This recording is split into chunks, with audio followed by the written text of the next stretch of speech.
প্রচলন নির্ণয়ের ক্ষেত্রে আমরা দুইভাবে নির্ণয় করতে পারি, একটি হচ্ছে অবিন্যস্ত উপাত্তের ক্ষেত্রে, আরেকটি হচ্ছে বিন্যস্ত উপাত্তের ক্ষেত্রে।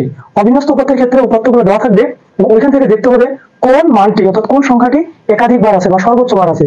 যে যে সংখ্যাটি সর্বোচ্চ বার থাকবে ওটা হচ্ছে ওই উপাত্তগুলোর প্রচুরক। যদি মানে সর্বোচ্চ বার একটিও না থাকে তাহলে উপাত্তের মধ্যে কোনো প্রচুরক পাওয়া যাবে না, আমাদের লিখে দিতে হবে এখানে কোনো প্রচুরক নেই।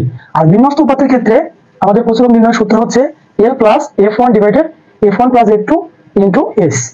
এবং এখানে দুইটি ঘরের প্রয়োজন, অর্থাৎ আমাদের যে গণসংখ্যার সারণীটি দেওয়া থাকবে, একটা হচ্ছে শ্রেণীভিত্তিক আর একটা হচ্ছে গণসংখ্যা, এই দুইটি ঘর কিন্তু আমাদের দেওয়া থাকবে, আর অতিরিক্ত কোনো ঘরের প্রয়োজন নাই। দেখো এলটা কি, এল হচ্ছে যে শ্রেণীতে প্রচুরক অবস্থিত তার নিম্নমান। এখন আমাদের দেখতে হবে যে গণসংখ্যার সারণীতে কোন মানটি সবচেয়ে বড়, যে মানটি সবচেয়ে বড় ওই মানের সোজায় যে শ্রেণীটি থাকবে ওটি হচ্ছে প্রচুরক শ্রেণী। ওই প্রচুরক শ্রেণীর নিম্নমানটাই হচ্ছে কি এল।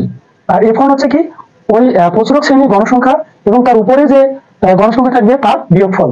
আর একটু কি হচ্ছে প্রচুরক শ্রেণীর গণসংখ্যা এবং পরবর্তী যে গণসংখ্যা থাকবে তার বিয়োগফল। আর এস তো তোমরা জানো হচ্ছে শ্রেণী ভিত্তিক। অর্থাৎ এই সূত্র দিয়ে আমরা কিন্তু প্রচুরক নির্ণয় করতে পারবো।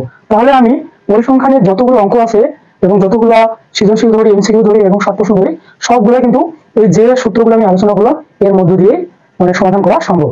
পরবর্তী ক্লাসে আমি তোমাদেরকে প্রত্যেকটি সূত্র দিয়ে প্রত্যেকটি অঙ্কের সমাধান করে দেওয়ার চেষ্টা করবো, তোমরা অবশ্যই ক্লাসগুলো দেখবে। ধন্যবাদ।